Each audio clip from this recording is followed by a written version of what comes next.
ब्रह्मा जी की 4 मानस पुत्र शनक सनंदन सनातन सनत कुमार इनके दर्शन करते हैं।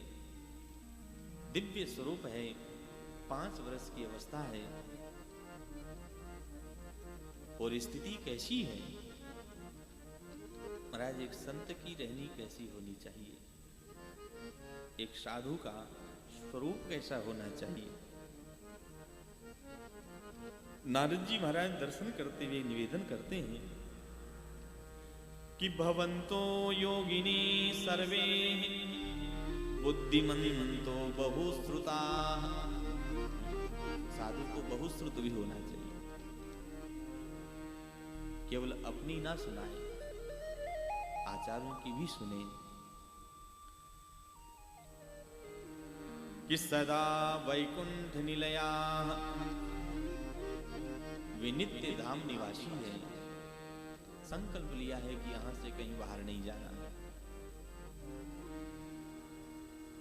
धाम में रह करके भगवत सेवा करते, भगवत चर्चा करते हैं। भगवत चर्चा करते करते कहीं थक जाते, श्रमित हो जाते, तो कीर्तन करने लग जाते। 4 भाइयों में से एक भ्राता वक्ता बन जाता, 3 श्रोता बन जाता। लीलामृत रसोन्मत्ता, उनके मुखारविंद से दिव्य भगवत लीलाएं गायन होती हैं। भगवत चर्चा सुनते सुनते उन्मत्त हो जाते, क्योंकि भक्त के अंतःकरण में भगवान की गाथा जब प्रकट होती है। भागवत के 11वें स्कंद में जो मुक्ति स्कंद है, भक्त के लक्षणों में भगवान श्री शुकाचार्य कहते हैं कि वाग गदगदा द्रवते यस्य चित्तम रुदत भीक्ष्णम हसति क्वचिच्च। कभी गोविंद की कथा कहते कहते उसका चित्त द्रवीभूत हो जाए, कोई ऐसी कारुण्यमयी कथा हो गई, कोई कृपालुता का भाव आ गया, चित्त गदगद हो गया। रुदत भीक्ष्णम, कभी वो रोने भी लग जाता है। विरह की वेदना जब व्यापती है, साधक के चित्त में कृपा का जब चिंतन होता है, आप हम सब बैठ करके चिंतन करें कि सरकार की कृपा कितनी है हमारी एक एक क्रिया में, हमारी प्रत्येक अवस्था में। न जाने ठाकुर जी ने हमारी कहां कहां रक्षा करी। हम चिंतन करने लग जाएं उस करुणा सिंधु के उस चरित्र का, उस करुणा निधान के दिव्य स्वरूप का अगर हम चिंतन करने लग जाएं, तो शायद संसार के किसी व्याकरण का कोई शब्दकोश का कोई शब्द शेष ना रहे। हम क्या उपमा दे दें उस कृपा का। इसलिए कहा है कि वाग गदगदा द्रवते यस्य चित्तम रुदत भीक्ष्णम हसति क्वचिच्च। कभी कृपा के स्वरूप को, करुणा के स्वरूप को उजागर करता वो भक्त रोने भी लग जाए, और कभी कोई लाला की ऐसी लीला आ जाए तो हंसने भी लग जाए, क्योंकि कन्हैया ने ऐसी ऐसी ब्रज लीलाएं करी हैं।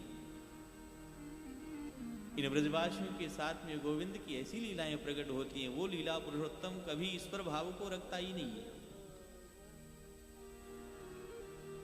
काहू सखी से कछु बात रह गई, सखी ने डांट करके कन्हैया का कान पकड़ करके लाला को ले गई। मैया देख, ये धारी का कन्हैया हमारे साथ में ऐसो उधम करे। सखान के मध्य खेलते खेलते लाला हार गए।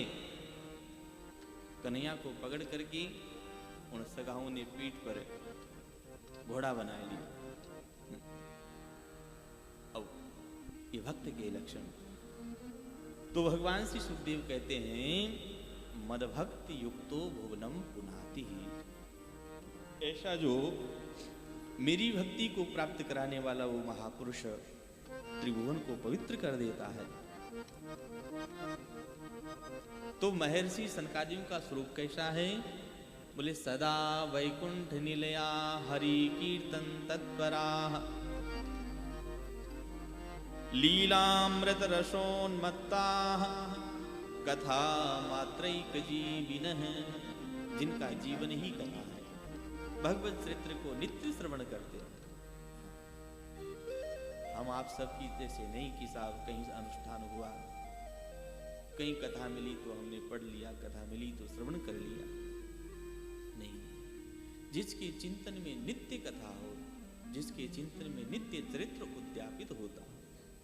हरि शरणं हरि शरणं हरि शरणं हरि शरणं हरि शरणं हरि शरणं हरि शरणं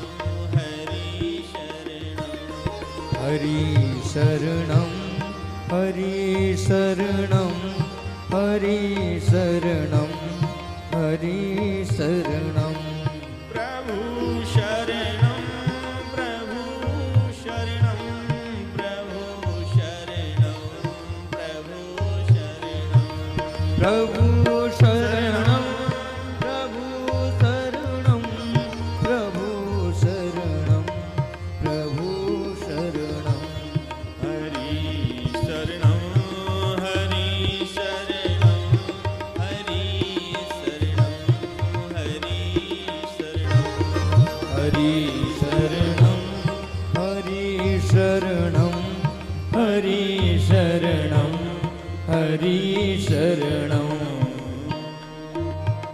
मंत्र का नित्य जाप करते हैं। शरणागति भाव में अपने भाव को अवस्थित रखने वाले उन सनकादिकों का दर्शन कर रहे हैं।